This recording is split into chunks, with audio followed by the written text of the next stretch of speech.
mi casa es casa de oración. Estas palabras que son del profeta Isaías en el Antiguo Testamento y que los judíos recordaban bien, a estas palabras Jesucristo le agrega que ustedes la han convertido en cueva de ladrones. Y esto lo decía por los negocios que se hacían en el templo con las ofrendas que llevaban, ustedes saben, la presentación de los primogénitos, etcétera. Había cambistas que cambiaban el dinero, el ruido y el desorden que había dentro del templo a causa de estos negocios. Desde su construcción, el templo, la tercera, el templo de Jerusalén era considerado como el centro del culto que el pueblo de Israel tributaba a su Dios. Es decir, Dios tiene un solo templo. Además, en el resto de Tierra Santa y donde estaban las comunidades había sinagogas, pero templo uno solo, que no ha sido reedificado todavía. Entonces, para el pueblo de Dios, para el pueblo de Israel, el templo es la casa de Dios y por lo tanto casa de oración. Jesucristo, como los profetas, siente más profundo respeto por el templo. Él que había venido a instaurar una nueva ley, es decir, el Nuevo Testamento, el que había venido a hacer real lo que era figura en el Antiguo Testamento, respetaba y amaba ese templo donde él fue circuncidado, fue presentado por su Santísima Madre y San José en la presentación, como todos conocemos, y donde también acudía con sus padres en todas las solemnidades y ya después en la época del ministerio público acudía al templo a rezar y también a encontrarse con su Padre, con Dios Padre. Entonces, nuestro Señor aprueba el culto que ahí se realizaba hasta la sustitución con la nueva alianza. Ustedes saben que es el Viernes Santo, cuando la muerte de nuestro Señor se provoca la rajadura de la cortina que cubría Santa Santoro, es ahí cuando se termina la vieja alianza y comienza la nueva alianza. Entonces él aprueba hasta que él sustituye definitivamente con su santo sacrificio, aprueba el culto que se realizaba porque era el que estaba mandado por Dios en el Antiguo Testamento, pero condena, lo que condena es el puro formalismo, el culto meramente exterior que hacían los judíos, que hacían los fariseos porque estaba viciado. Y en esta ocasión que nos relata el Evangelio, Jesús encuentra este lugar de culto y de oración convertido, como dice él, en una cueva de ladrones. Hacían puros negocios de ladrones. Y entonces, dedicado a cosas materiales, que no tenían nada que ver con la adoración a Dios. Y entonces reacciona, como nos dice el Evangelio, no puede tolerarlo y comienza a castigarlos. El templo ha de ser casa de oración, como está mandado, y entonces los echa a latigazos, comenzando a ejercitar, si ustedes quieren, su función de Mesías, ya con esta actitud de purificación de Dios.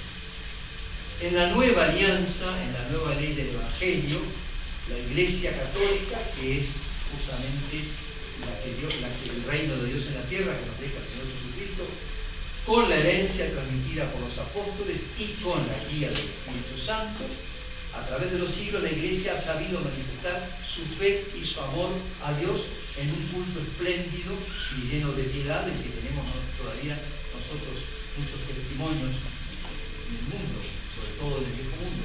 Ha procurado que los fieles sean tan cuidadosos del culto y del honor divino, como dice el Catecismo Romano, que puedan llamarse con razón celosos por la gloria de Dios, más que amantes, celosos, ¿no? Imitando a nuestro Señor Jesucristo, que dice: el celo de tu casa me devora, el celo de tu casa me consume. El celo es en el sentido de esmero, de cuidado por el templo, por la casa de Dios y por el culto a Dios, ¿cierto? Y con más razón, considerando que en la nueva alianza, en la iglesia, ya en la época del cristianismo, tenemos el altar del santo sacrificio, sagrarios, donde está nuestro Señor permanentemente, es decir, que no hay una imagen de Dios como en el Antiguo Testamento, sino que hay una presencia real. Si no es una presencia solamente moral, sino que es una presencia real. Dios mismo desciende al altar en el santo sacrificio de la misa y que queda en el sagrario. Nosotros no todos los días, pero normalmente queda después de la misa, queda el Santísimo en el sagrario.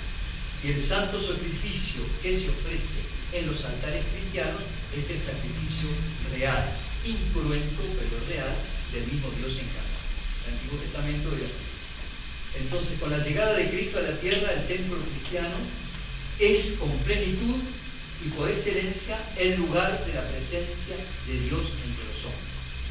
Si bien el catecismo dice que Dios está en todas partes, pero donde está realmente presente es en la iglesia, porque Jesucristo ha querido habitar en los sagrados y descender a los altares sagrados. Nuestras iglesias cristianas tienen su sagrario, su tabernáculo con Jesucristo, algo que jamás pudieron soñar los judíos, incluso los judíos más piadosos del Antiguo Testamento. Cristo mismo tenemos nosotros realmente presente en el sacramento de la Eucaristía, de la comunión, con su cuerpo, sangre, alma y vida. Por eso es que a los católicos se nos enseña desde pequeños, desde niños, a respetar el templo y a tratarlo con toda reverencia, con todo amor, con toda admiración. Y eso nos compete a todos, no solamente a los sacerdotes, sino a todos los fieles. Porque Jesucristo está, entonces Él nos mira, y Él también nos escucha. Cuanto más reverentes seamos, más va a escuchar nuestras súplicas y nuestras oraciones. Por supuesto, si rezamos y si le pedimos. Y esa reverencia y ese amor nosotros debemos manifestarlo con actos concretos, es decir, de generosidad en el culto y en los instrumentos del culto, en todo lo que se utiliza para el culto divino. Es decir, lo que la Iglesia nos enseña es hacer como la Magdalena, Santa María Magdalena, que celebramos la semana pasada, aquella vez que estaba en casa de Simón, ungiendo los pies, y después, en otra oportunidad, cuando unge con ricos perfumes la cabeza de nuestro Señor. Recuerden ustedes que estaba el traidor Judas, y que protesta porque decía que gastaba mucho dinero en ungir al Señor y que se podía dar a los pobres. Se le acusa a los pobres porque él era ladrón y realmente el dinero lo quería para él. Entonces Jesús le contesta a Judas: a los pobres los tendréis siempre con vosotros, lo cual es una realidad. Mientras haya una iglesia va a haber siempre pobres golpeados. Deja a esta mujer, ella ha hecho una buena obra conmigo, lo ha ungido como un anticipo de la unción que va a tener después en el Santo Sepulcro. Las palabras de nuestro Señor Jesucristo son palabras del Verbo encarnado de Dios. Entonces, la respuesta a Judas es la respuesta eterna, ¿no es cierto? Y esa respuesta eterna, esas palabras eternas de Jesús que se aplican hasta el fin de los tiempos, son para los de fuera de la iglesia, todos aquellos protestantes o no que critican el pasado oculto y el esplendor de la liturgia de la iglesia, y los de dentro, los modernistas, los actuales, incluso algunas autoridades que critican el esplendor de la liturgia y le ofrecen a Dios una liturgia chabacana, critican la riqueza de los vasos sagrados, de los ornamentos, de los altares, y nosotros sabemos que todo es poco para el Señor. Si el templo de Jerusalén, que era una figura, era riquísimo, imagínense ustedes dónde está realmente la presencia de nuestro Señor.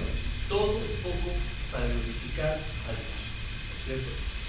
Entonces, en algunas situaciones se puede utilizar, en situaciones excepcionales, se puede utilizar algún bien de la iglesia y del culto en situaciones extraordinarias para ayudar a los pobres, pero generalmente los santos, los grandes santos como San Pío X, lo que entregaban muchas veces para ayudar eran sus objetos propios, su pectoral, su anillo, podían venderlo excepcionalmente, pero aquello que es para el culto sagrado, Dios va, si nosotros lo glorificamos, Él va a darnos los medios para nosotros y para ayudar a los pobres y también en las catástrofes. Ustedes escucharán, como todos, las tonteras que dice la gente, muchos enemigos de la iglesia, pensando en que si se vendieran los cuadros valiosos de San Pedro, las riquezas, dicen, y eso duraría nada, irían a parar a una colección privada de lo que ustedes ya saben. En cambio, hoy día, con un billete que se paga en la basílica, todo el mundo puede admirar esa obra que hace muchísimo bien. ¿A dónde irían a parar si le arrancamos las joyas a la Santísima Virgen, que la piedad del pueblo con mucho sacrificio le ha hecho corona?